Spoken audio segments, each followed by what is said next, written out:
podcast des développeurs. Nouvelle et première édition de Dev Voice. Pour cette première édition, chers auditeurs et auditrices, je vais accueillir deux invités, deux étudiants de l'IUT de Cergy-Pontoise à Sarcelles, Lucato et Yanis Châtelet. On va commencer par Lucas, est-ce que tu peux te présenter ? Alors bonjour Kevin, merci de m'avoir invité donc je m'appelle Lucas, j'ai 19 ans et je suis en deuxième année du BUT MMI à l'IUT de Sarcelles.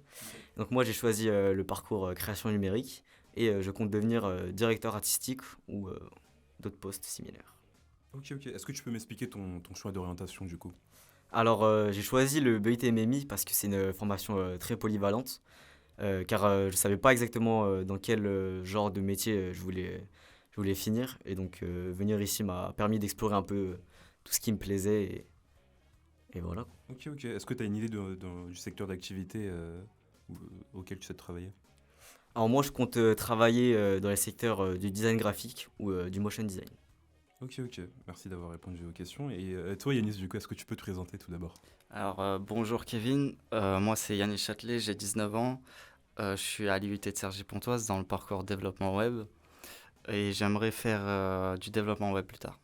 Ok. Est-ce que tu as une idée de métier du coup concret ? J'aimerais me spécialiser dans le front-end. Ok. Est-ce que tu peux m'expliquer ton choix d'orientation du coup ? En fait, j'ai vu BUT MMI. Dans le BUT MMI, il y avait du développement web. Et moi, comme j'avais commencé le développement web en autodidacte dès lors de mes 16 ans, Bien. je me suis dit que j'allais approfondir mes connaissances avec le BUT MMI. Ok, et du coup, tu as une idée du secteur d'activité auquel tu sais travailler ou pas ? Pareil, tout ce qui est codage, programmation. Ok. L'épisode d'aujourd'hui, chers auditeurs et auditrices, s'appelle « C'est quoi le dev ?» Donc là, en fait, je vais pouvoir introduire directement et poser les questions en commençant par Lucas. Pour toi, c'est quoi le dev ? Donc personnellement pour moi le dev c'est tout ce qui passe derrière la conception de sites web. Donc que ça soit codage, programmation, interface, etc. quoi. Ok. Et est-ce que ça te plaît déjà tout d'abord ? Alors oui, il y a une partie du dev qui me plaît. Je trouve qu'il y a certains aspects qui sont intéressants, pardon, Ok. et d'autres moins, mais voilà. Ok. Et tu as déjà été amené à coder dans la formation ? Ah oui, oui, on a eu des projets en tronc commun, du coup, qui est obligé, du coup, tout le monde à réaliser des sites, et du coup, oui, j'ai codé. Ok. Et selon toi, quel aspect du développement est le plus difficile à apprendre ? Alors, le plus difficile, je dirais surtout, en soi, c'est pas compliqué à apprendre, mais c'est D'accord. surtout le fait d'appliquer les choses qui fait que, en fait, on a énormément de problèmes. Ok. Et du coup, la plupart du temps, c'est que la résolution de problèmes et de bugs. Et je trouve que c'est ça le plus dur. Ok. Et selon toi, quelle est la journée typique d'un étudiant en développement web ? Selon toi, genre, du réveil au coucher, qu'est-ce que fait un étudiant en parcours développement web ? Alors, pour moi, un étudiant en dev web, tout d'abord, il se lève, il va à l'école et je pense que d'abord, il a des cours théoriques, du coup, qui lui apprend différentes ressources dans différents langages de programmation. Puis ensuite, il doit avoir des projets d'application où il doit appliquer ces différentes choses et puis voilà quoi. Ensuite, il rentre, il dort. Ouais, il rentre, il dort, il mange. Parce que genre, on a souvent l'image du développeur capuché devant son écran. Il mange ses céréales Oui, je sur vois. son clavier plein de chips. En soi, un dev web, c'est sûr qu'il sera un peu plus isolé puisque sa tâche ne dépend pas d'autres personnes. Ok. Mais sinon, soit c'est un étudiant comme un autre, il arrive, il fait son boulot. Enfin, c'est un étudiant comme tout le monde, quoi. Enfin, surtout que maintenant, vu que c'est répandu, c'est pas. Ok. Voilà. Et je vais passer à Yanis, et toi, pour toi, c'est quoi le dev ? Vu que t'es dans ce parcours-là. Pour moi, le dev, c'est plein de trucs. C'est les jeux vidéo, c'est les sites. En fait, c'est des lignes d'écriture qui se transforment en forme au final. Ok, c'est vrai. Et c'est beau ce que tu viens de dire, Yanis. Merci Kevin. Et qu'est-ce qui t'intéresse dans le dev, du coup ? Qu'est-ce qui m'intéresse dans le dev? C'est la satisfaction que ça me procure quand mon programme fonctionne. Ok. Et toujours l'apprentissage constant. Parce que moi, je suis le genre de personne à très vite me lasser quand c'est Répétitif ? très répétitif, voilà. Et du coup, je cherche toujours à apprendre de nouvelles choses. Ok, c'est vrai que dans tous les cas, c'est souvent le cas quand on est développeur web, il faut constamment se mettre à la page.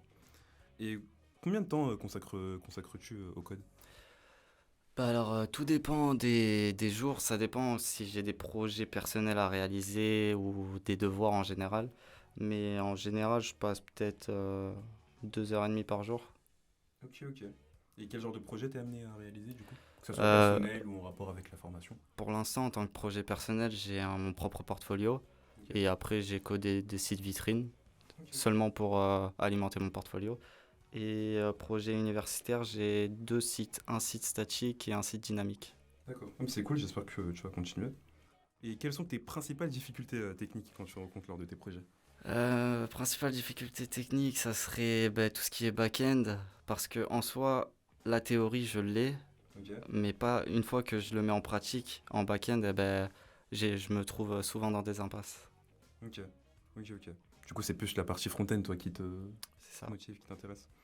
Et je vais te poser la même question que j'ai posée à Lucas tout à l'heure. Pour toi, quelle est la journée typique d'un développeur, d'un étudiant en parcours dev? Pour moi, la journée typique d'un étudiant, ça serait pareil que Lucas au début se lever, prendre son petit déjeuner et aller à l'école. Et quand il rentre, il se pose sur son PC, il va sur Twitter, il se met à jour au niveau des actualités Ok, pour voir s'il y a des nouveaux langages, quelques trucs comme ça, quoi. ok, Et ok. après, il code. Et est-ce que, je sais pas, tu codes, enfin, tu fais pas que du code quand tu rentres chez toi? Non, bien sûr que non. Après, j'ai mes passe-temps comme tout le monde. Après, j'ai mes hobbies, cinéma, musique, tout ça. Ok, ok. Et du coup, est-ce que vous trouvez qu'il y a des similarités entre vos deux parcours? Ou pas du tout? C'est vrai que développement web et créa, moi j'en vois pas, mais est-ce qu'il y a des choses que vous faites qui sont similaires dans la formation? Alors,